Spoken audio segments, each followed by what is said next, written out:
Good morning, everybody. Today we have a wonderful day, and we are very glad to be here at Hong Kong UST.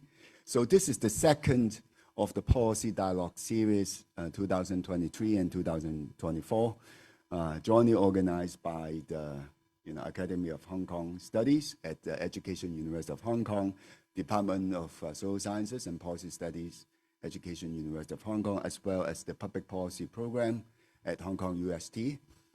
I am Peter Cheung. Actually, I was a founding member of the Division of Social Science here at Hong Kong UST 1991. It was a long time ago. I'm glad to be back. And today we have a very distinguished panel of speakers to talk about a very, very important topic that we need to look at from different perspectives. So our topic is Hong Kong in the Greater Bay Area, pioneer or follower. So we have four speakers today. First of all, let me very briefly introduce them. We have Professor Anthony Cheung. Okay. So Anthony is currently the advisor in public administration with the Department of Social Science and Policy Studies at EdUHK Hong Kong, and a Cheung professor with the Division of Public Policy of Hong Kong UST. As you all know, he was formerly the Secretary for Transport and Housing of the Hong Kong SL government from 2001 to 2007. And the former president of the Education University of Hong Kong, then known as Hong Kong Institute of Education from January 2008 to June 2012. To my right, Professor Tai-lok, my colleague also, is the Adjunct Research Chair Professor in our Department of Social Science and Policy Studies at EdUHK Hong Kong.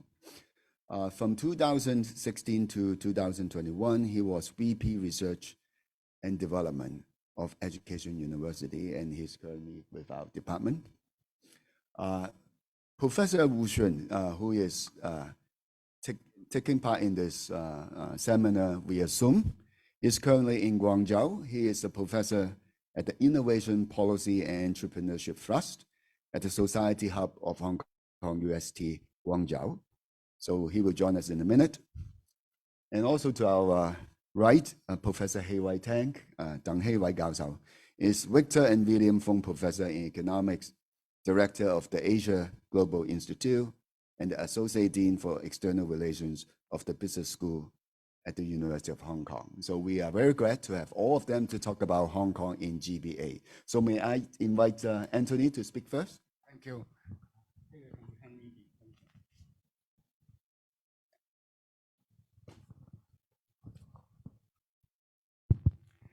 So the topic of this morning is Hong Kong in the Greater Bay Area. I think whenever we talk about the GBA, I think we have to recognize that Hong Kong is part of the GBA. It's not as though we go to the GBA. We are already in the GBA, and Hong Kong is one of the major cities, one of the major economies within the GBA.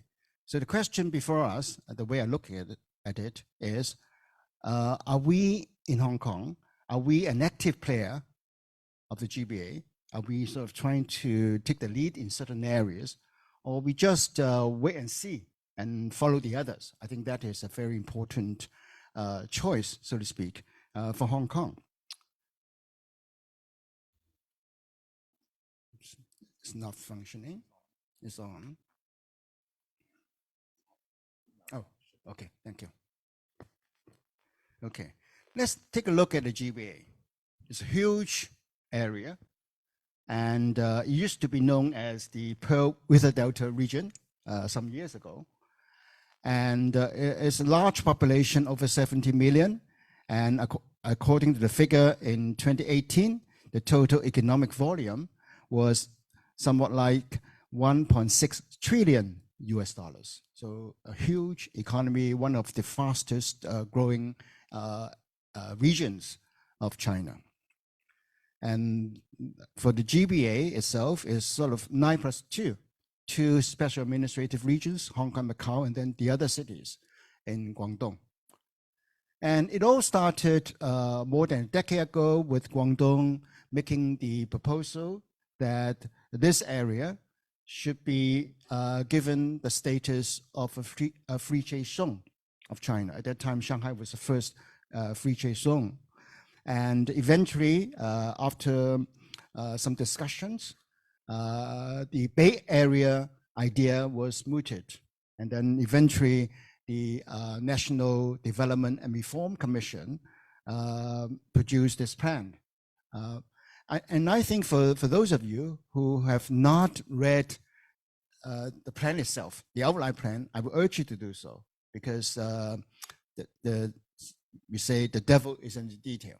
And actually that plan, in my view, is very detailed, a very frank, very comprehensive assessment of what these cities, 9+2, what they are good at, what they are deficient in, what are the challenges, hurdles, and the opportunities. Now, if we look at the outline development plan, which was promulgated in early 2019, which I would call as the planning blueprint, because it contains the intentions, the objectives. The foundation, and I'm quoting from the plan, the English version according to the Hong Kong SAR government. Certain foundational points. First, the distinctive geographical advantages of the GBA, the robust economic strength of the 9+2 cities, high concentration of key factors of innovation, particularly, of course, in Shenzhen and some other cities on the mainland, advanced level of internationalization, Hong Kong, Macau, and even Guangzhou and Shenzhen, they all aspire to be international centers of something, and solid cooperation among these cities. Now, that's, of course, one angle. And then the plan, the blueprint also pointed to certain issues which might hinder sort of interflow of factors of production and cooperation. Now, the challenges, I think that part, to me, that part of the plan is very illuminating, because there are very frank recognition of challenges and constraints. Now, and I'm quoting from the document. The global economy is beset with uncertainty and instability, as well as the rise of protectionism. That was early 2019. Of course, the situation is even worse now globally. The economic development of the GBA also confronts issues such as overcapacity and the imbalance and mismatch of the supply and demand structure. The endogenous impetus for economic growth has to be strengthened. Under one country, two systems, Guangdong, Hong Kong, and Macau have different social systems and legal systems. They are separate customs territories. Market connectivity needs to be further improved, and an efficient flow of factors production has yet to be attained. There remains a relatively wide development gap within the GBA, and coordination and compatibility will need to be strengthened. Homogeneous competition and mismatch of resources exist in certain regions and sectors. Now, if we take this quote from the plan, that means if we want to take GBA forward, we have to address these real issues of mismatch and imbalance. We should not replicate what others are doing. Each city should identify what is comparative strengths, advantages lie, and then we need to leverage the sort of strengths of the GBA, the opportunities, and then how we could complement each other among the 9+2 cities. The final quote here: continuous economic growth in Hong Kong lacks sustainable and stable support. The economic structure of Macau is relatively homogeneous with limited resources for development. The market economy and structure in the 9 PRD, meaning with a delta, municipalities calls for improvement. Regional development faces various bottlenecks, including growing constraints on resources and energy supplies, escalating pressure on the ecology and the environment, and a gradual reduction in the demographic dividend. Now, this is a very frank admission of problems. So in other words, the whole design of the GBA is to improve cooperation, compatibility, and what I may describe as complementarity. We need each other. So it's not just Hong Kong relying on whatever we can get from Shenzhen or other cities. Conversely, it's not as though the 9 PRD cities depending on Hong Kong, Macau in order to develop further. We need to work together. We need to complement each other. And again, according to the blueprint, the strategic positioning of the GBA is, and there are 5 aspects, to be a vibrant, world-class city cluster, the Bay Area concept, globally influential international I&T hub, important pillar for the Belt and Road Initiative, and a showcase for in-depth cooperation between the mainland and Hong Kong and Macau under one country, 2 systems, and to foster a quality living circle, 1小時生活圈, for living, working, and traveling. The way I read the GBA document actually is very forward-looking and externally oriented, with Hong Kong and Macau being SARs, externally oriented. The GBA should go outside, should go into the international arena more actively. And according to the document that was early 2019, by 2035, the GBA should become an economic system and mode of development mainly supported by innovation, with its economic and technological strengths vastly increased and its international competitiveness and influence further strengthened. Now that was early 2019. Of course, what happened next seems to have suppressed such an ambitious objective. Hong Kong, of course, after 2019 has become so different. And then because of the geopolitical situation over the last few years, and I think some of the assumptions behind this ambitious objective might have been affected. So we might not be talking about 2035 to achieve such goals. But I think that goal is still relevant to Hong Kong whenever we talk about GBA, because GBA now is a catchphrase whenever we talk about the future.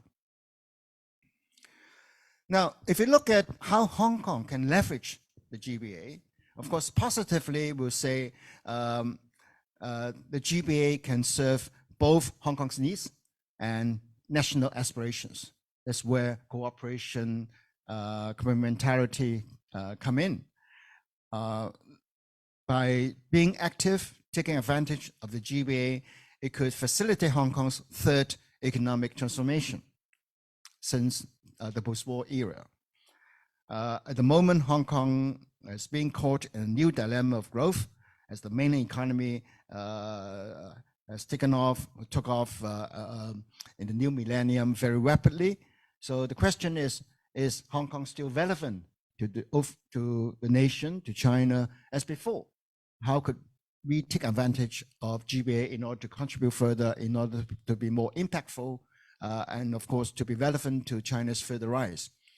Hong Kong's economic structure can only be secured through re-embeddedness. This is a term used by Professor Tai-lok and Professor Stephen Cheung in their book in 2009, and re-intermediation. Hong Kong has always been an intermediary between China and the rest of the world.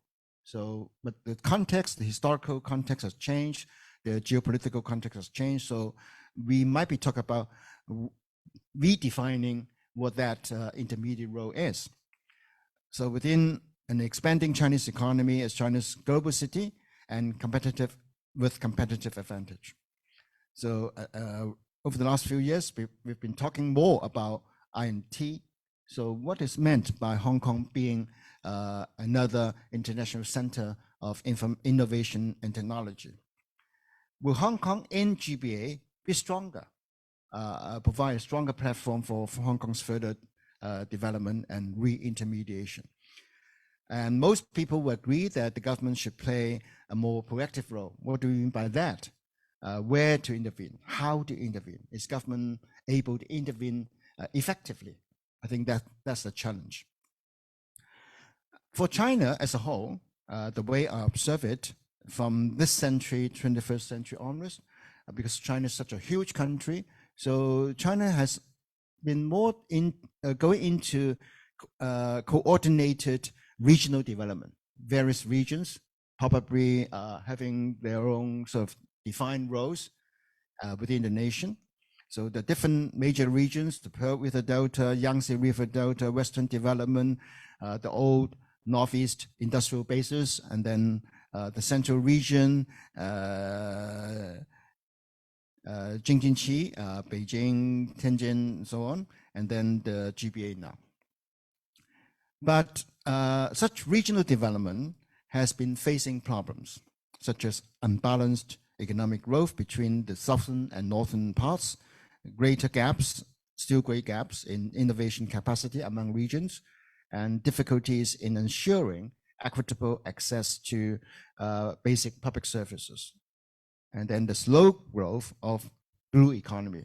Blue economy refers to maritime and aviation. In fact, Hong Kong, over the last century, has always been quite good in terms of its blue economy.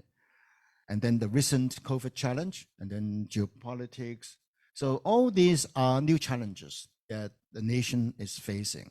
So the question, when we talk about GBA, I think it's not just Hong Kong benefited from GBA, it's how Hong Kong can contribute further in a different way to such national development. I won't talk a lot about the economic transformation because I know Heiwai will be talking more about that. But I would like to raise a few points. We have got our own core advantages in terms of Hong Kong being a global financial center in our trading and logistics, aviation, shipping, maritime services. But then Hong Kong is also becoming more costly, more expensive in terms of our labor cost, in terms of land cost, high production cost. And in terms of competitiveness, we are still relatively competitive, but less so compared to 10 years ago, 20 years ago. So we have to recognize the performance of other competing nations or economies. In terms of prospects, there are both advantages, opportunities, but there are also risks and challenges. We need to find a new basis for reindustrialization, which is a term often used by the government these days, and re-intermediation, redefine our role between China and the rest of the world. In terms of the market, Hong Kong is still very friendly, market friendly. The government adopts a pro-market strategy. Although at the same time, the government is also saying we need to be more proactive. How do we draw the balance? In order to be proactive, it doesn't mean government will replace the market because the vibrancy, the driver of growth has always been from the market. So how can we enable the market to be even more active?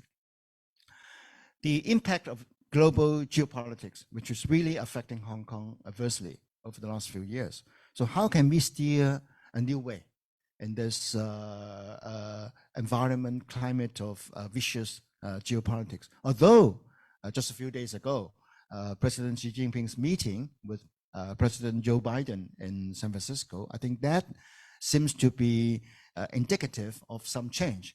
But how would that change? Would that change last? Would that really bring about substantive change? Remember, you have the 24 US election, so there might be a new administration, so we don't know. Hong Kong's added value to China. Hong Kong cannot be of value to China if Hong Kong continues to do what it has been doing in the past. So we need to find a new way.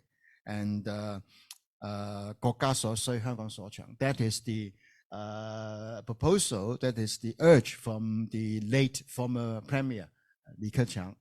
So are we good in what the nation wants?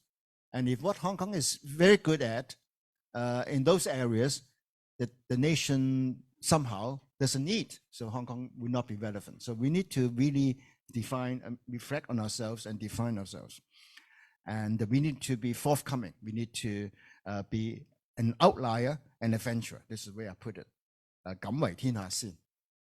We dare to be at the frontier. And in fact, this is also a phrase used by President Xi Jinping in his speech last year, July 1st address. So critical questions are, and I'll pose these questions for us, for the industry sectors, for government as well. How do we address the asymmetries of economic integration? Different levels of development, economic size, degree of openness, degree of regulation, planning and spatial use, supply capacity, and so on and so forth. So we have to recognize the differences among the 9+2 within the GBA. We still have visible and invisible border under one country, two systems. And then I think the 3 years of the pandemic fully highlight such boundaries among the cities, particularly between Hong Kong and the mainland. And will integration within the GBA add value? So 9+2 more than 11. So that's the challenge. And I will identify the 3 C's as those challenges that we need to confront: compatibility, complementarity, and connectivity. It's easier perhaps in terms of connectivity, but how are we compatible under the 2 systems? How are we compatible in terms of complementing each other with strengths and limitations? What can Hong Kong offer to GBA? Oftentimes, our discussion, whether in business or even in government, we are saying, well, we need to get something from GBA. But what are we offering to GBA? Is Hong Kong's vibrancy and transformative capacity continue to thrive under the GBA context? So this is really a challenge to Hong Kong's dynamism. Now, I'm positive. I believe that Hong Kong has a role to play. But can we demonstrate that? Can we show that? And it's always 2 sides of the same coin. We are part of the GBA. Hong Kong is part of the GBA. But sometimes if we follow the discussion in the community, in business, it seems as though we are outside the GBA. So we say, oh, 去大灣區, go to the GBA. In fact, we are already in the GBA. So whatever we do, whatever we are good at, will be one of the core strengths of the GBA. Hong Kong should, in my view, should be a proactive leader of the GBA. Of course, we should not be too arrogant, but we should identify our comparative advantages and how can we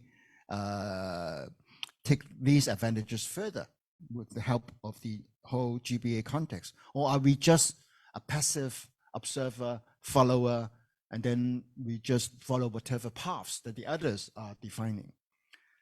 And recently, there has been a setback to the GBA because of geopolitics and the 2019 uncertainties in Hong Kong. How can we overcome that? I think that is also something important. Are we in good dialogue with the other cities so that we can address some common problems, some challenges together? And right now, I think, particularly after 2019, some people are questioning whether Hong Kong is as international or cosmopolitan as before. Of course, the official line is we are still trying to be very international. We are going into the world, but are we still able to do so given the rather adverse geopolitics? And remember, internationalness is what the central government expects Hong Kong to be good at. And just a week ago at the Global Financial Leaders Summit in Hong Kong, Vice Premier He Lifeng, who used to be the chairman of the National Development and Reform Commission, and he gave an opening keynote via Zoom. And his message basically is Hong Kong should be an international city. So what is our vision in this GBA? And I think time is up for me, so I will just end with this slide. Now, this slide is not about GBA. It's not about Hong Kong. Actually, it's about the UK. This trouble of relating to Europe, to the EU. So the politics of pain, and I'm quoting from this book by Fintan O2. And he said, you have the rise of nationalism, Little England nationalism in the UK, and then this identity crisis among the Brits facing the EU. the power of, and I'm quoting from him in his book 2019, the power of Brexit is that it promised to end at last all this tantalizing uncertainty by fusing contradictory moods into a single emotion, just to leave the EU and then imagining that the trouble is over, forget about integration, forget about connectivity, we regain our identity. Actually, that doesn't help much.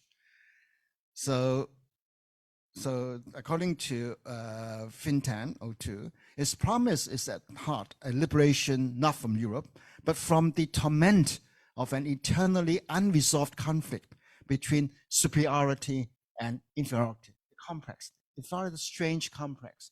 So I think for Hong Kong, because we have been troubled by identity politics over the last few years, I think one of the fundamental challenges to people in Hong Kong is how do we overcome a similar conflict between superiority and inferiority? I think that is a challenge to us when we talk about integration, when we talk about GBA as well. Thank you very much. Thanks a lot, Anthony, for a very insightful and comprehensive analysis of the challenges and prospects.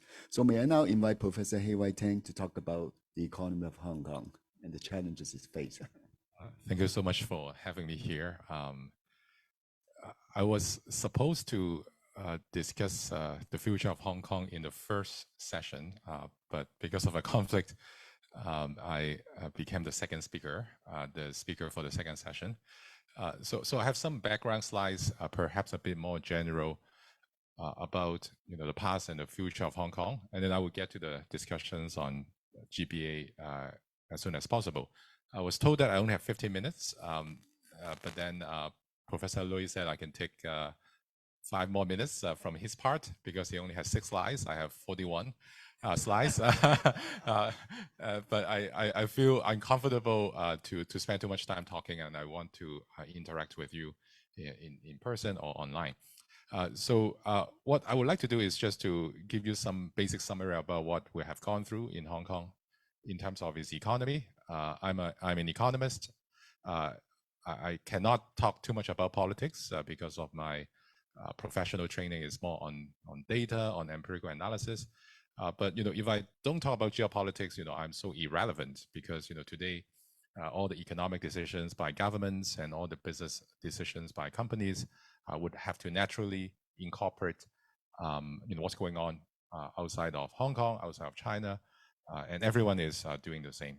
So at some point I'm going to get my part more connected to what Professor Cheung has just said, and that is, we, I think, should focus more on competitiveness of Hong Kong at this point, and then think about other non-economic issues later, right? I mean, maybe I'm an economist, I have this sort of bias to think more about what we are lacking in terms of competitiveness, and it is, at the end, the most fundamental issue to solve a lot of the social and economic challenges, like inequality, like lack of mobility for young people, as well as all sort of potentially political conflicts as well.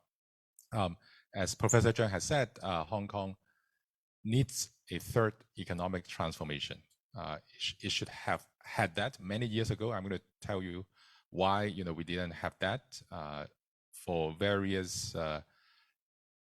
I would say accidents, and then finally I will talk about how Hong Kong should play a role as an international hub for GBA, for mainland China, and serve the global economy. Some basic background, we have gone through multiple years of deglobalization already. We just had a big conference yesterday at Hong Kong University, and the conference is called the Asia Global Dialogue. People spend a lot of time talking about whether it's deglobalization or slowbalization, or we are talking about new globalization.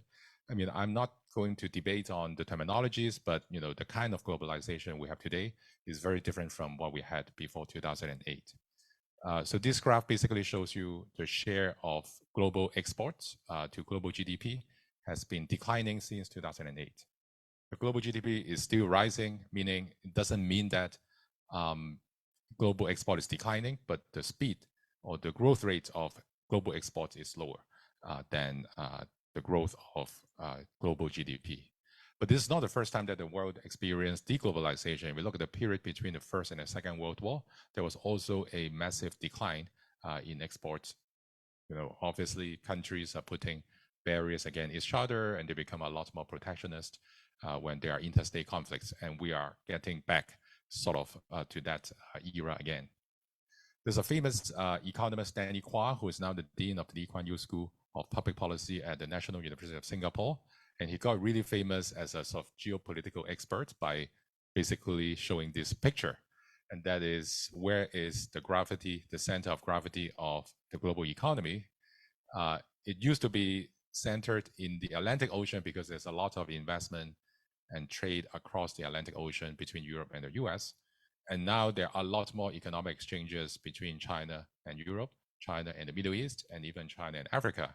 So therefore, if you really want to pinpoint sort of center of gravity of economic activities, it would be somewhere in the Middle East right now. And then, it would inspire you to think about all sorts of geopolitical topics like Belt and Road initiatives, whether China is, extending the economic influence in emerging markets, and whether Belt and Road initiatives are buying friends for China. Not the discussion for today, but it's important for us to have that global background so that we know what Hong Kong should be as an international gateway or international hub.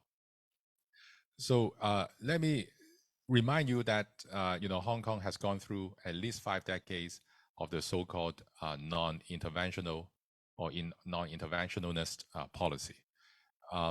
So since the 70s, when Hong Kong was still a British colony, at that time, the Hong Kong government governor or the financial secretary would always said, well, Hong Kong is a small place, it's an open economy.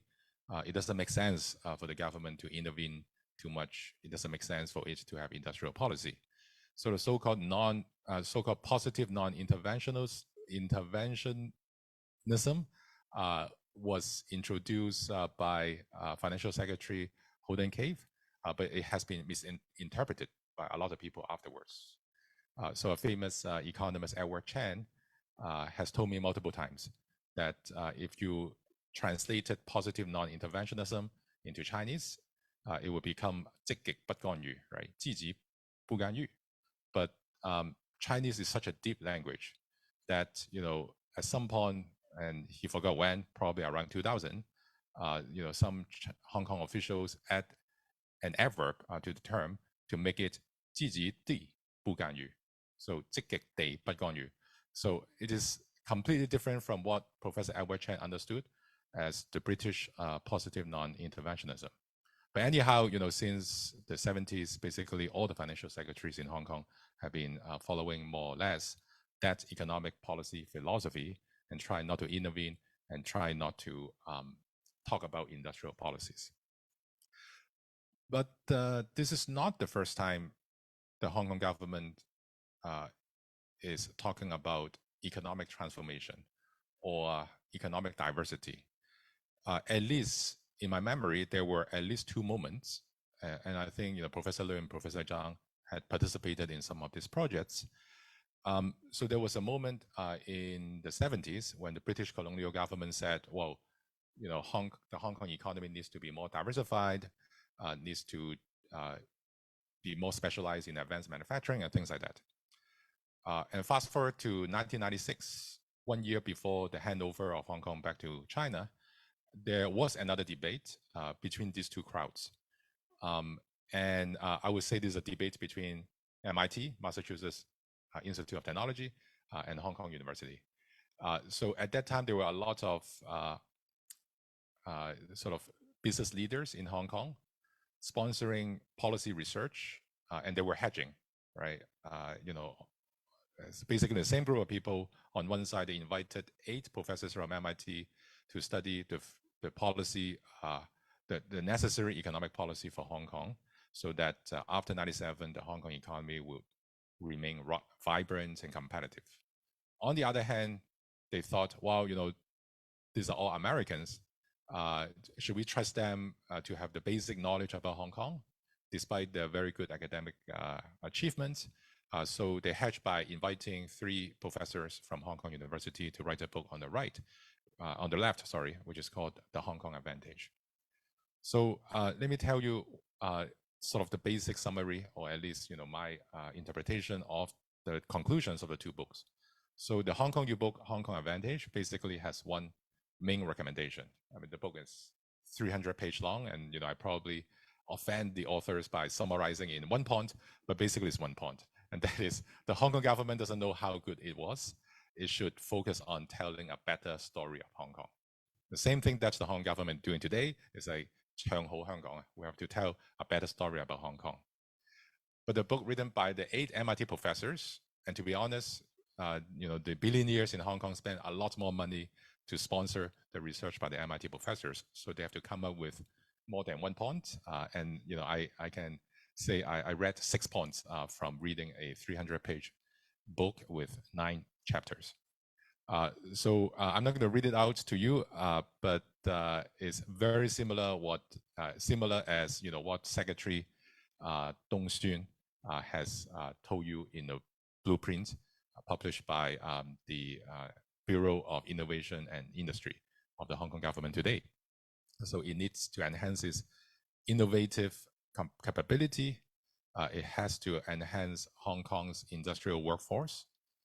In higher education, there should be more focus on training talent in applied science, product development, design, and there is a need to improve the English proficiency of primary and secondary school students.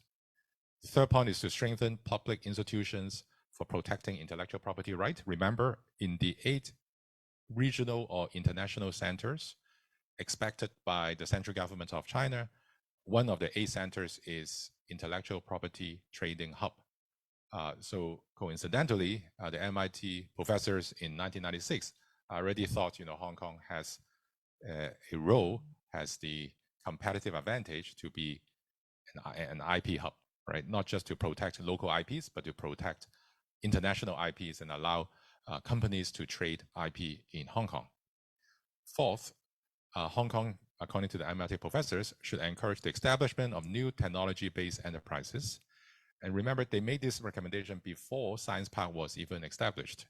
But they were talking about the future Science Park being a platform for technology-based or innovative companies to basically operate and invest and innovate, but it should be created as a decentralized virtual network rather than a top-down centralized organization. The fifth point is to attract more technical talents to join the government, establish a rotation mechanism so that professionals like academics can join the government full-time for a few years, and government officials can come out from the comfort zone and work in the industry or maybe in the universities or in labs if they are in charge of innovation policies in Hong Kong. So by the way, this is not a dream, right? If you go to Singapore, the Singaporean government always had this sort of rotation mechanism, right, for professionals to work for a couple of years in the government and vice versa for the officials to work in the industry. The last point from the MIT book is, there should be more effort to attract domestic and overseas technical talents to work in Hong Kong, including improving immigration policies and subsidizing housing and living expenses for foreign professionals. So now the Hong Kong government is doing that, right? There are all these talent programs. I was talking to Secretary Chris Sun, who is in charge of labor and welfare, and then he said he was so surprised so many people would decide to come to Hong Kong today. The original target, if you remember, set by the government was 35,000 for this year, and now over 160,000 people applied to be admitted through the talent programs. Over 110,000 people already arrived. So what are they doing? I'm not sure, but they have come, and a lot of kids from mainland China are now attending primary and secondary schools in Hong Kong. So coming back to today's topic, I'm supposed to talk about GBA, but I thought it would be kind of interesting for the young people in the audience who haven't read the book called the Made by Hong Kong, written by MIT professors. So let me spend 10 minutes talking about what is the role of Hong Kong in the last 4 centuries and what I think Hong Kong would be in the next 2 decades. So basically, Hong Kong is a middleman, or you can call it a gateway between mainland China and the rest of the world.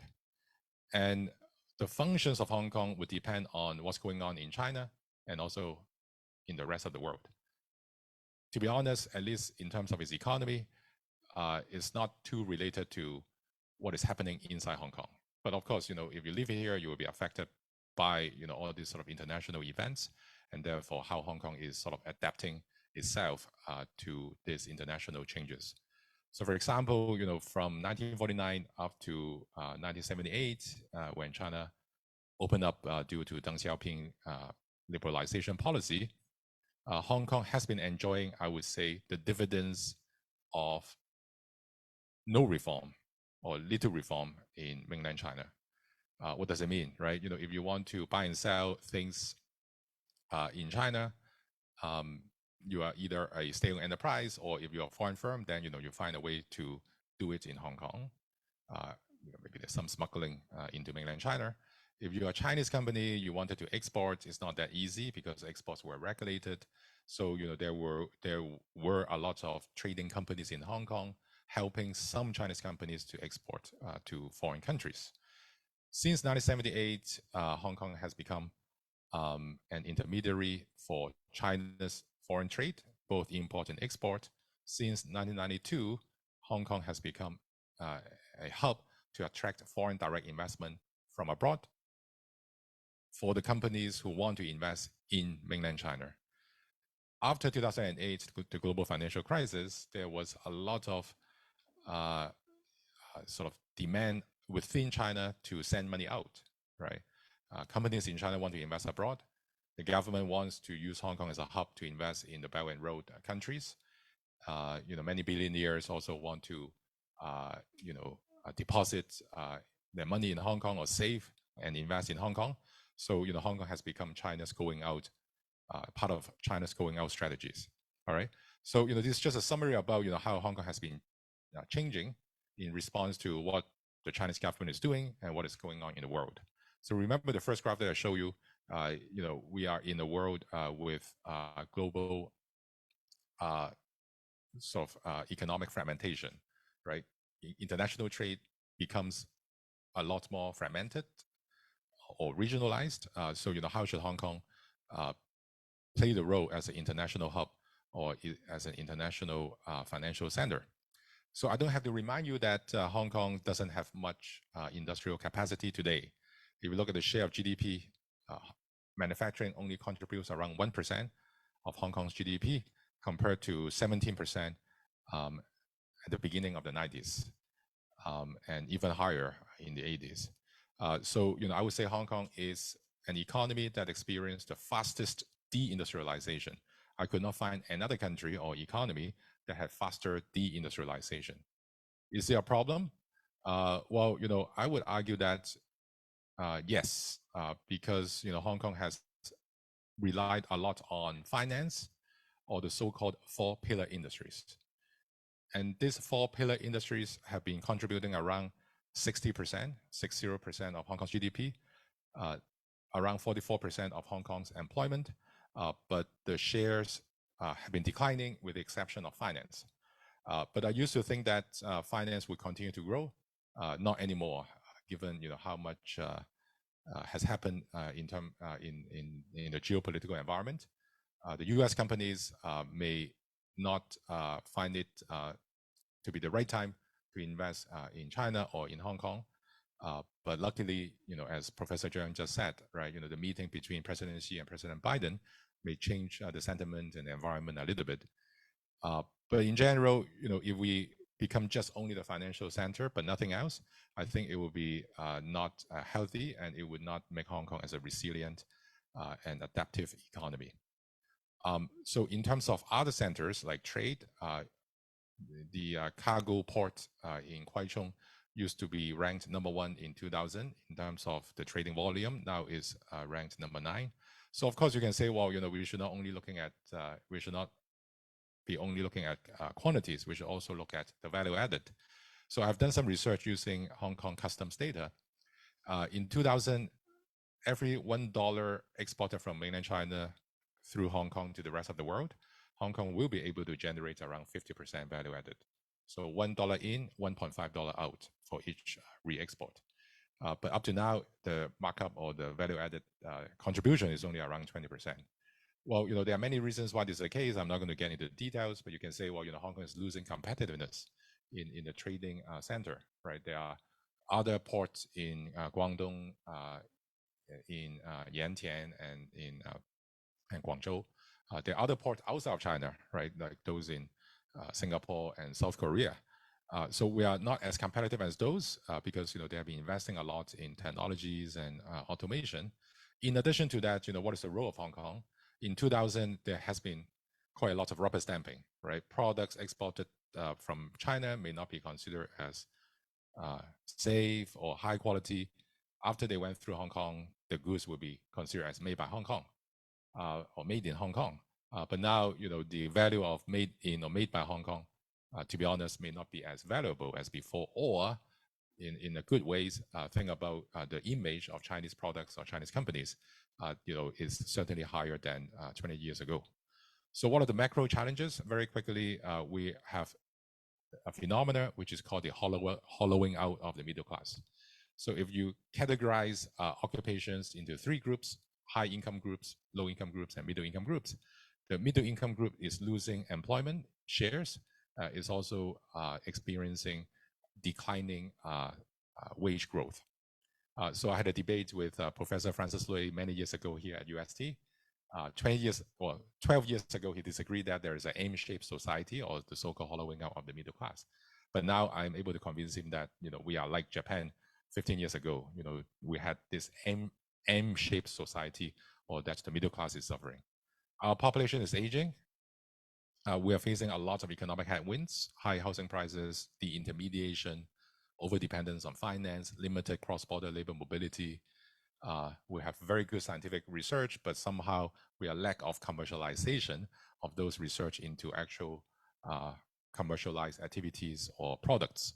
So therefore, Hong Kong needs a third economic transformation. Hopefully, we can be less dependent on finance, generate more competitive drivers, make Hong Kong more balanced, more resilient, and also better integrated with the Greater Bay Area.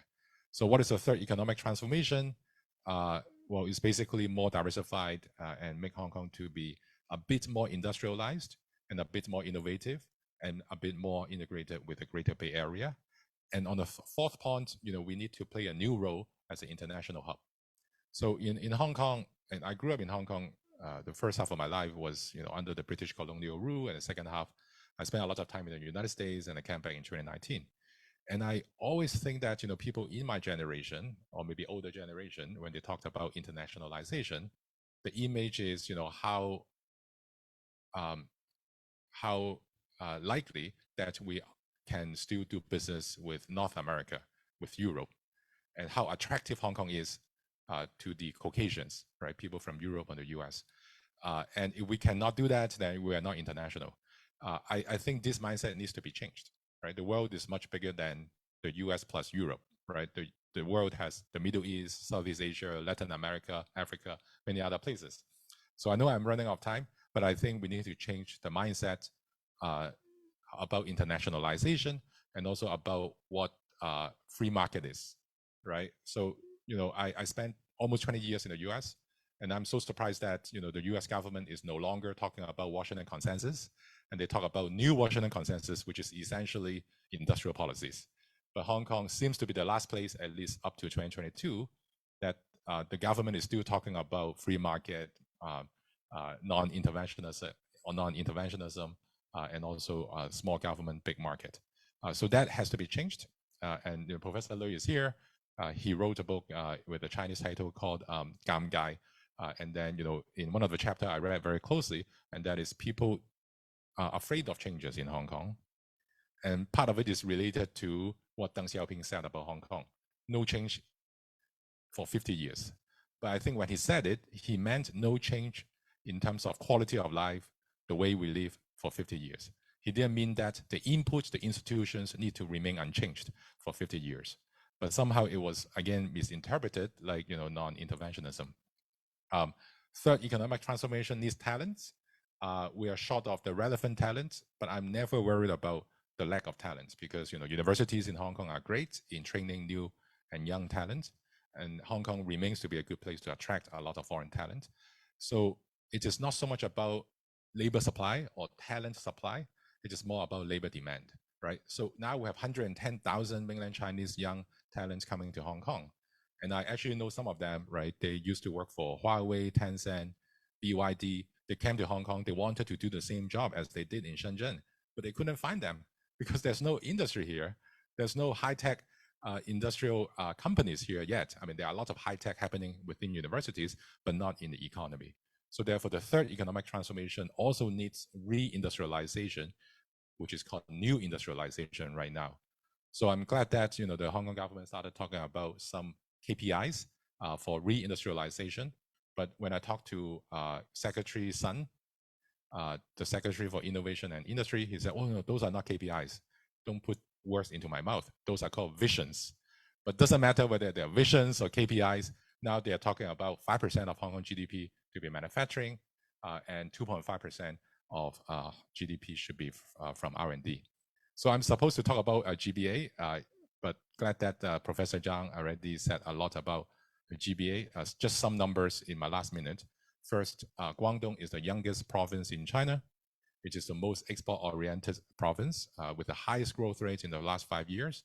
In particular, Shenzhen is the highest growing economy. GBA is big with 86 million people. If you include population from Hong Kong and Macau, it's ranked 10 or 11th in terms of the size of the economy. The advantage that GBA has as a cluster of cities is that the income per capita is the lowest compared to other Bay Areas like the one in San Francisco, in New York, in Tokyo. So if you study macroeconomics, there's a model called the solo growth model. The latecomers tend to grow faster, so we have a lot of room to catch up. If you look at how innovative GBA is, we have a lot of patents. We have very innovative companies like Huawei, which is the most innovative company in China. So let me just stop here by saying Hong Kong is in a new era right now. We are talking about Northern Metropolis. The government is talking about industrial policies. They are building new industrial and innovation infrastructure. There are a lot of new startups. Some of them become unicorns, like DJI, which was a company founded by Professor Lee here, and now is the leading technology company in China, making robots, not to mention SenseTime and many other companies originated from Hong Kong. So what we need to do is to think about how Hong Kong can be some of these 8 international or regional centers together with the Greater Bay Area. I don't think Hong Kong can be the global innovation center by itself. It has to work with Shenzhen because Shenzhen has the applied science talents, has the leading technology companies, has the land and the workers from all around mainland China. So we can have another talk about this 10 years later. Maybe Hong Kong will be fully integrated economically with GBA, but I think we're still far from having this synergy between Hong Kong and Shenzhen or between Hong Kong and the rest of the GBA cities. Sorry, I took too much time. Thank you so much. Thank you. So thank you for a very comprehensive and insightful analysis. So now we turn to Professor Wu Xun. Professor Wu Xun is actually in Shenzhen, so another major player in the GBA. So Professor Wu. Hey, Welcome. okay, thanks. Can you see my slides? Yeah. Okay. So we already heard about the discussion about the Hong Kong's role in GBA development from rather kind of broader perspective here, and my discussion here would like to focusing on one of the 8 centers that the Hong Kong government intends to develop, which is the International Innovation and Technology Hub. I think that this actually give us some ideas about perhaps opportunity and challenge for other aspects of development as well. Okay, so we heard about various new development in the innovation technology sectors in Hong Kong, and so these including these international innovation technology hub have been recognized in the 14th National 5-Year Plan. So that's a very significant development here. Also, another significant development is the Northern Metropolis Master Plan called for the transformations of roughly 30,000 hectares of land into a new economic hub focusing on innovation and technology. So this is another very significant development here. And recently the chief executive made this policy address. In the policy address, there are various initiatives outlined, $10 billion new industrialization accelerating scheme, and then this establishment of supercomputing centers, establishment of a Hong Kong Microelectronics Research and Development Institute, and so on and so forth. So very ambitious set of undertakings in the space, in the sectors of innovation technology here. So the question I'd like to ask is, will this time be different here? I'd like to ask this question in the efforts made before by the Hong Kong SAR government in promoting innovation technology here. So these are lists of the major initiatives in the past, including Science Park, Cyberport, and also various research institute, was established and up and running, and then the Innovation Technology Fund, and also more recently this Hong Kong Shenzhen Innovation Technology Park, and so forth here. So we can kind of look at what the performances of these past efforts, and to understand what might the new initiative help Hong Kong in this particular areas here. So there are a lot of the study, a lot of report on the performances of these different initiatives here, and there are very kind of significant development and the progress made, but at the same time there are no shortage of criticism of some of development here. For example, Cyberport, right? The aspiration was to develop the Hong Kong's digital technology, digital economy, but some have criticized that much of it turned into a real estate development at this point. And also, if you look at the Hong Kong Shenzhen Innovation Technology Park, for example, there has been discussion that there are much faster progress on the Shenzhen side compared to what's the progress made in the Hong Kong side. So those are various of kind of the evaluations point to some of the challenges, difficulties in promoting innovation technologies.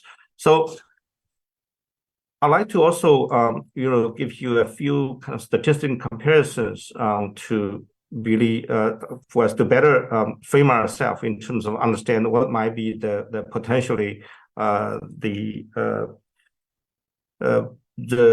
policy recommendations that we can develop from this. So this is a very significant development. If you look at the startup space here from 2018 to 2020, really significant development in the last 5 years in terms of the more startup have been developed in Hong Kong. This is actually also as a result of this various initiative in the past.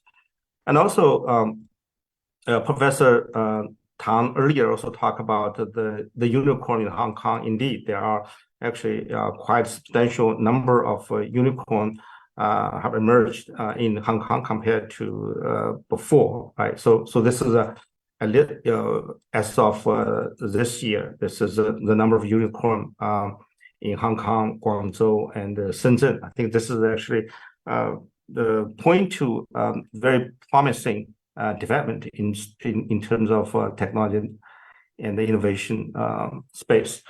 But at the same time, if we look at who might benefit more from this development here and how widespread this benefit may accrue to, we can look at here the percentage of GDPs in Shenzhen and Hong Kong, right? So if you look at these two charts, they actually use the different categories in terms of counting the different sectors here.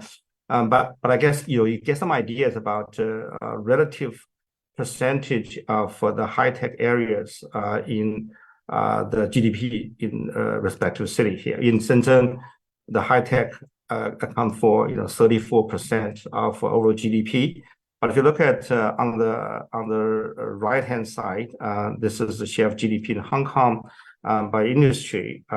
In general, I think that you might look at the contribution from the innovation and technologies in information and communication areas here, which is actually a pretty small component in terms of overall GDP, right? So this is I think indicative of to what extent that the innovation technologies really benefit the whole society, right, in terms of job creation and employment.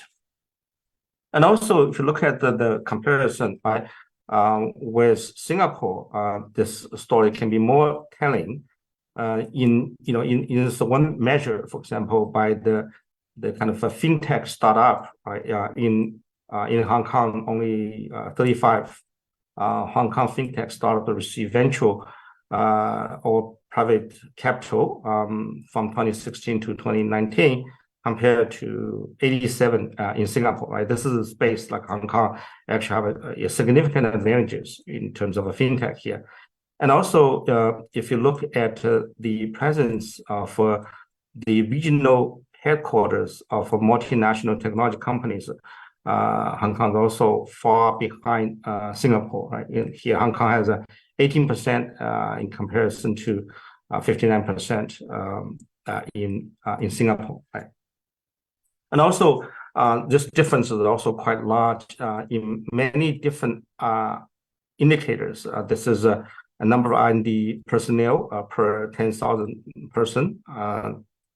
Also, significant differences between Singapore and Hong Kong, despite of the efforts made by the Hong Kong government. As we mentioned before, there's a various initiative in the past to promote, actively promote these areas. And this is a comparison in terms of granted patents. Again, significant differences in these areas, and also revenue from the technology transfers and the licensing activities. Also, there are significant differences between the two. Right. So there are, if you look at the performances of past efforts in the Hong Kong government in promoting technology innovation, that perhaps give us some ideas about when we look to the futures, how might this new initiative might perform, and what might be the areas that significant improvement might be needed here. I wanted to look at two areas of potential improvement here. One is the areas of the higher education, right? So if you look at the university's performance overall academically speaking, this is quite strong based on the most QS ranking of the subject ranking. The Hong Kong University have done quite well, and among the top 100, ranking by several important category like electronic engineering, electric engineering, computer science, information system, chemistry, chemical engineering, mathematics, and so on and so forth. These are all of critical importance to the information and technology development, right? And also, if you look at this table, it shows that this university actually got significant amount of funding from the government here. So I wanted to really tell kind of two stories from this table here. One is that oftentimes when people look at this comparison, they often point to the fact that Hong Kong's lack of performances in technology innovation sector is due to the fact that there's a much smaller, share of the investment in terms of the share of the GDP on the R&D. Hong Kong's only less than 1% compared to, for example, Shenzhen 5.46%, right? So Hong Kong significantly behind that. So that has been oftentimes cited as very important reason why Hong Kong is behind in compared to Singapore and Shenzhen in this area here. But at the same time, I wanted to kind of point out also, if you look at the higher education area here, the kind of the ratio of GRDs in higher education, Hong Kong is actually 0.53%, right? This is actually quite high, only ranked lower than Japan, which is 0.69, but much higher than other places here. So this is actually a point worth noting, that in terms of the expenditures, right, the R&D expenditure on higher education sector here, this is actually outperformed many Asian peers, such as Taiwan and Singapore, South Korea, and so on and so forth here, and also outperformed Shenzhen, right? So in that regard, the university need to shoulder significant responsibilities, right, in terms of improving the city's R&D performances here. This is based on the a report by the Legislative Council Secretariat. This is published last year. There were two statements here.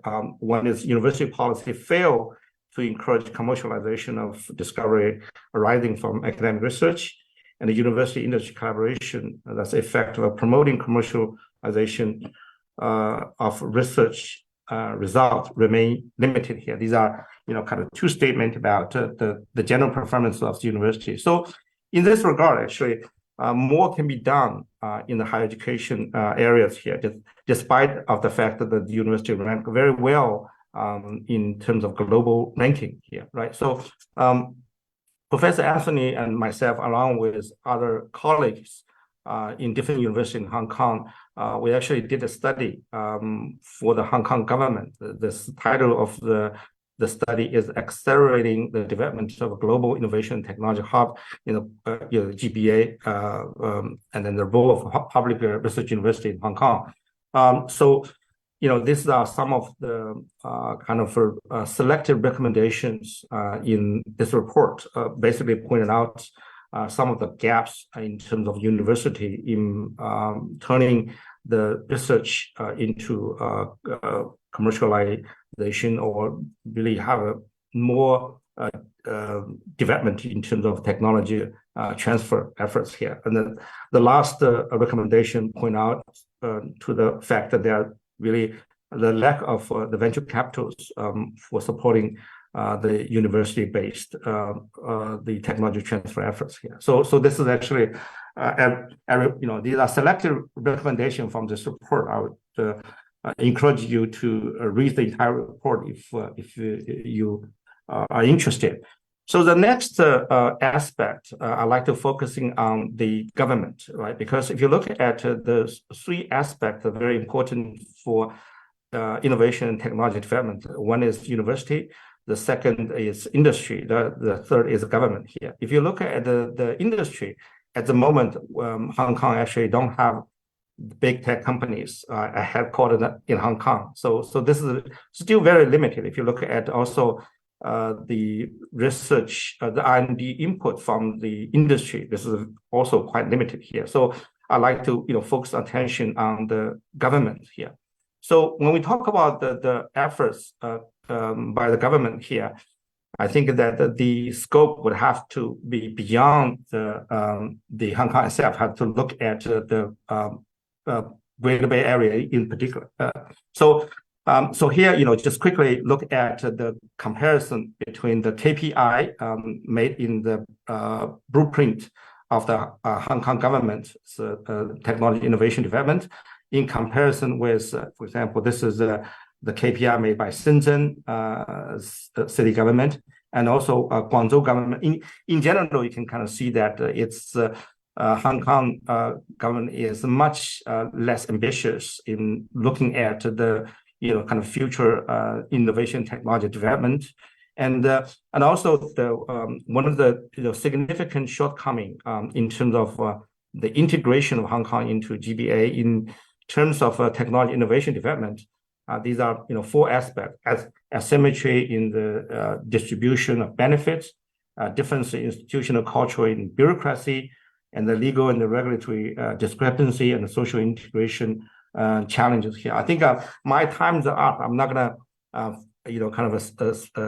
really talk about each of these points in detail. But I think these are the significant barriers that need to be overcome. Otherwise, I think that the new efforts may not necessarily bring about significant new changes in this particular area.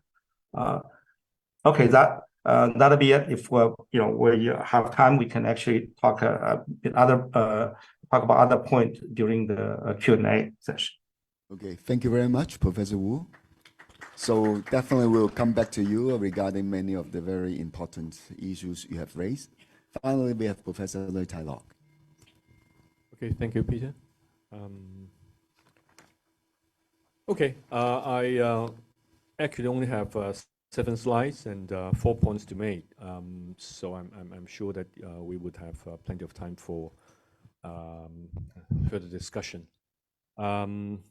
The title of my talk is just like starting over. It's probably some of the people here is too young. It's a John Lennon song before his death. Why I'm using his song title? It's I think if Hong Kong is thinking about his role in GBA, whether becoming a pioneer or just follower, I think we need to have a mindset of, yeah, we're going to do it all over again, and we need to prepare for a new start and be brave enough to say we need new perspectives and new visions and so on. My first point is about positioning. I think one very important remark made by Anthony earlier, it's in Hong Kong, a lot of people are talking about going to GPA as if Hong Kong is not part of it. Definitely Hong Kong is a part of GBA. And I really think that, it's sometimes very odd to keep on saying that, Hong Kong really need to further get into GBA in order to become GBA itself. However, that said, when Hong Kong assume a role in GBA development, I think we need to think about Hong Kong. Do we need to be a GBA player with a separate identity? This partly have to do with our own SAR status. And secondly, I tend to think that we need to really think hard about our separate identity because this is one of the ways to realize our advantages. In the past 2-3 years, I tend to think that too much talks about alignment and too few discussions about how to make sure that Hong Kong would become stable, peaceful, harmonious, but at the same time it can continue to keep its slightly separate identity. One recent interesting example is there's a columnist in one of our local Chinese newspaper who wrote, I think in the business page, and he mentioned something like, he's traveling in China, went in the bookshop and bought a book by quite a notable popular writer on Liang Qiqiu.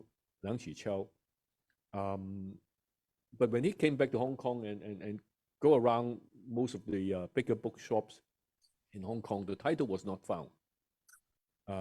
He asked one of the shopkeepers, and they said, this title is a little bit sensitive, and so on, which is quite weird, right? Hong Kong is supposed to be an SAR, to be, well, carries something a little bit different from mainland. Of course, no one would be interested in jeopardizing national security, but at the same time, having something more relaxed, that seems to be very important. Probably you'll ask me why I talk about this point, because this connects to the following discussion, because at the end of the day, whether we would continue to be an international business hub, would continue to be a global city, would continue to be a very important center for innovation and so on and so forth, it has to do with the general social and cultural environment as well. And I think this is an important point to bear in our mind when we think about how to kickstart Hong Kong's development in the context of GBA. My second point is about a regional perspective.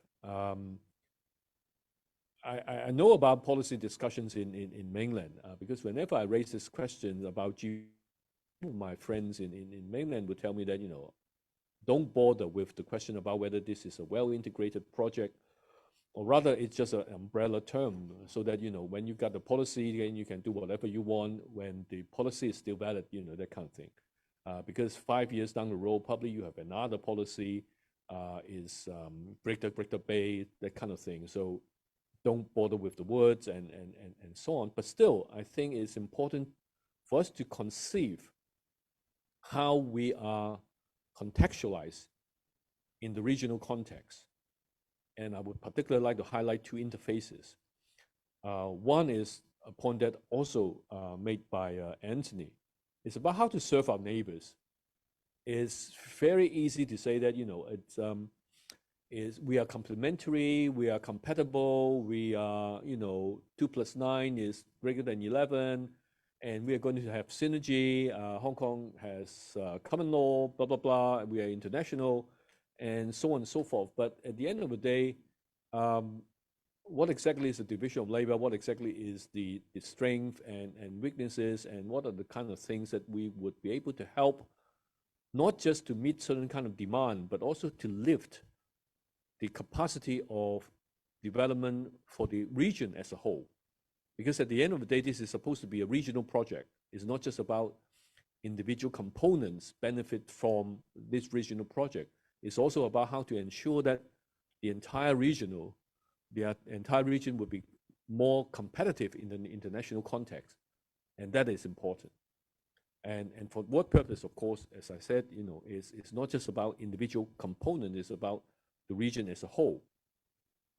And the second interface is about how to serve our neighbors in the international context. Again, this brings back to the point that I just made earlier about Hong Kong's separate identity, Hong Kong's special status, not only as a global city, not only as an international hub, but at the same time, one of its strengths is what we call in-betweenness. It's always between mainland and the world, and what is this? What are the kind of things that our mainland neighbors, our mainland partners really need to reach out to the world? And in what way Hong Kong would be the springboard? I do think that these are the kind of things that we need to spell out, instead of just repeating the same old words again and again and turn them into just cliche. And the third point I want to make is that is why I think that we need to have starting over readiness, is because in Hong Kong, I tend to think that many people still look at Hong Kong and Greater Bay Area, Hong Kong and Shenzhen, Hong Kong and Dongguan, and so on and so forth, as if our neighboring regions and districts are just an extension of Hong Kong, without paying enough attention to the very fact that, for example, Shenzhen had its own pathway of development. It's a little bit pity that, we don't have James joining our panel today, because James has just written a very interesting book on Shenzhen, and he has a very elaborate discussions about how Shenzhen developed its own innovative industries, not in the shadow of Hong Kong, not because of Hong Kong investment and so on and so forth. I think this is a very important point for us to recognize. Otherwise, a lot of people would continue to believe that, you know, this is still kind of front shop, back factory, 前店後廠 perspective of capturing the interconnectedness between GBA and Hong Kong. And so that everything is about spreading out from Hong Kong as a center. And so, you know, you have that regional development, which is probably a little bit true in the old days, but is long gone.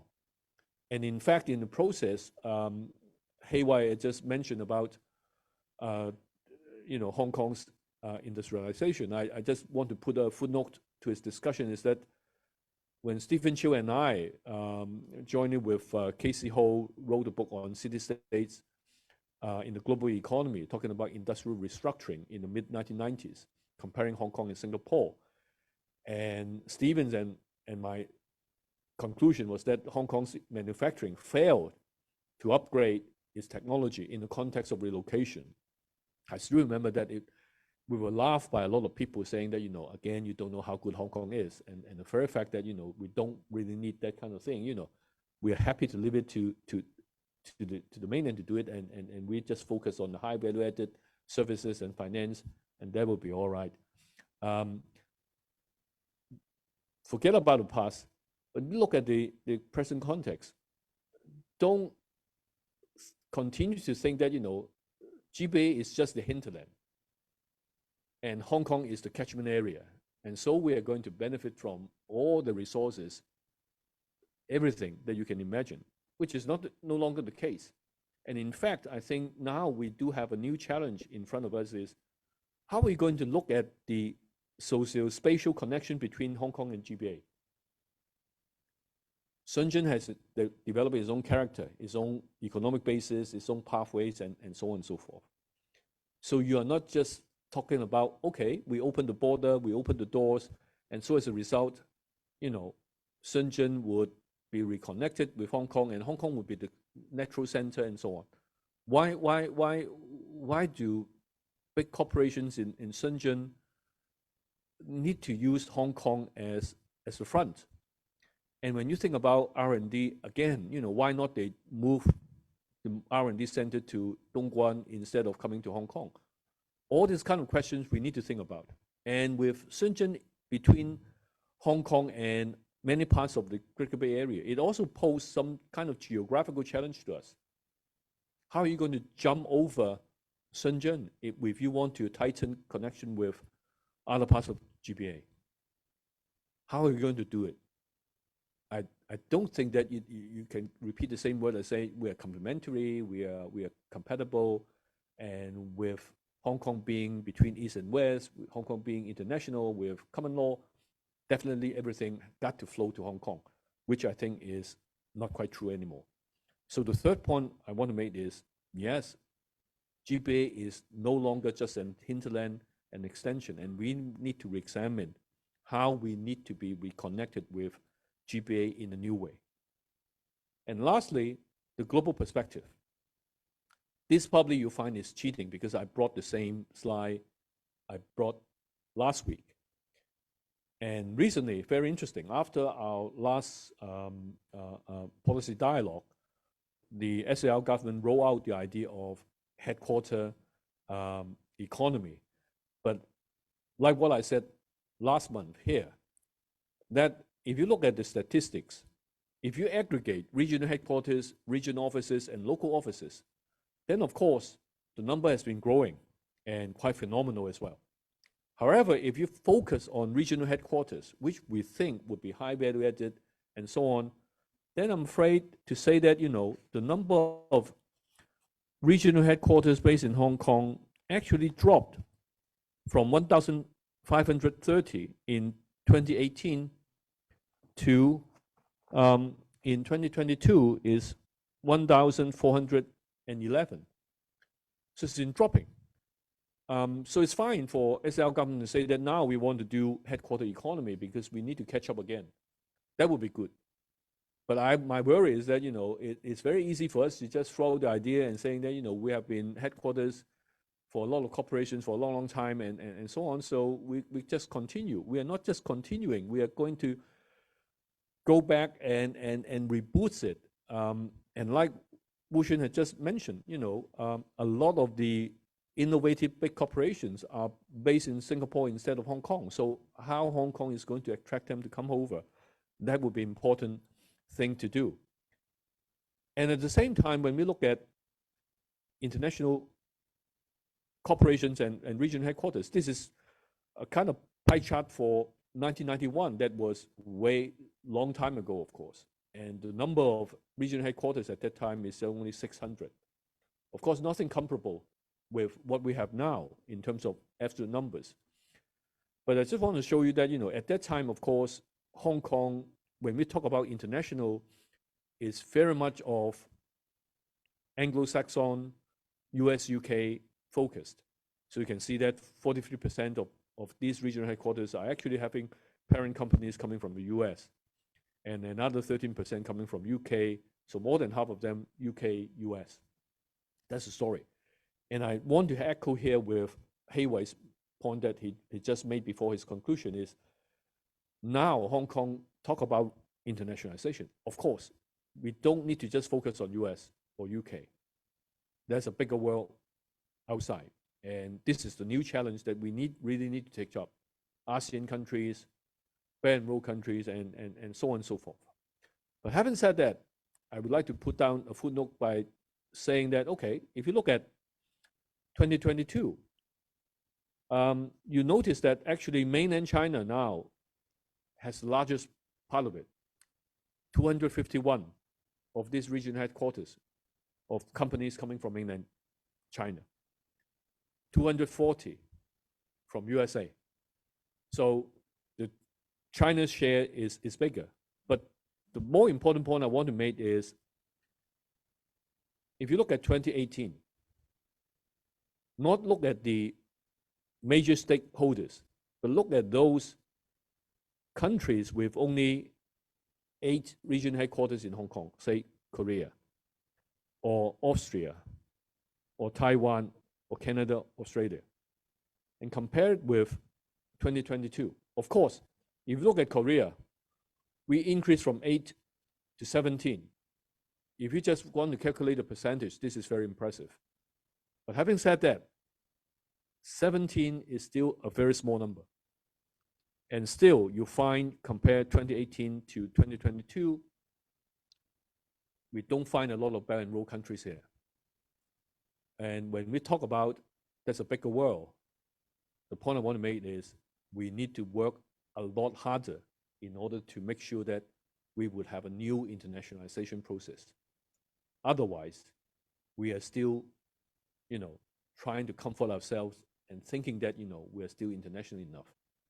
With the decline of share of US, which I think is not necessarily that worrying, but definitely we need to make sure that it's a bigger pie, and also with a pie of having larger shares, larger arrivals of other countries from new sources. And we need to work on that in order to make sure that we will be the center. And lastly, of course, go back, connected with the first point I want to make about positioning, is at the end of the day, we need to ask ourselves, what really makes Hong Kong special? Why a big innovative firm in mainland really need to come to Hong Kong and use Hong Kong as a regional headquarters to coordinate global business, regional business, and so on and so forth. Of course, we have mainland companies coming over, but the thing is, are we sure that we will continue to able to deliver that? And in order to do that, well, I think we still need to be a little bit special as a SAR. Thank you very much. Thanks a lot, Tai-lok, for a very good concluding, presentation. So now we have a very good time for the 4 distinguished speakers to engage in a dialogue first. Maybe we spend around 10 to 15 minutes on that before we open up to the floor. So I hope there are officials and business and other stakeholders in Hong Kong listening, probably less so from other parts of GBA. So is there anyone? Maybe I invite Anthony to start first. How's that? Just to follow up what Tai-lok has said, I think we must always ask ourselves, why does Hong Kong still represent value added? Yes, in the long past, before 1997, the whole pathway for Hong Kong towards reunification is under one country systems is Hong Kong. At that time, we said were the golden goose laying the golden eggs. I mean, there was a value, economic value, and Beijing always looks at at that time looked at Hong Kong as a very important economic city. Today, of course, Hong Kong still considers itself to be a very active economic city, but the rest of the country and other parts of the world have all been rising. And Singapore, I mean, maybe 10 years ago, many in government or in business, they did not regard Singapore as really a rival, because they still have this Singapore always number two kind of attitude. But today, of course, Singapore has risen, and Singapore is not without crisis awareness. In fact, if you look at the whole history of Singapore since independence, because this year is the centenary of Lee Kuan Yew's birth, and there was a book, I can't remember the name, trying to explain Singapore's pathway.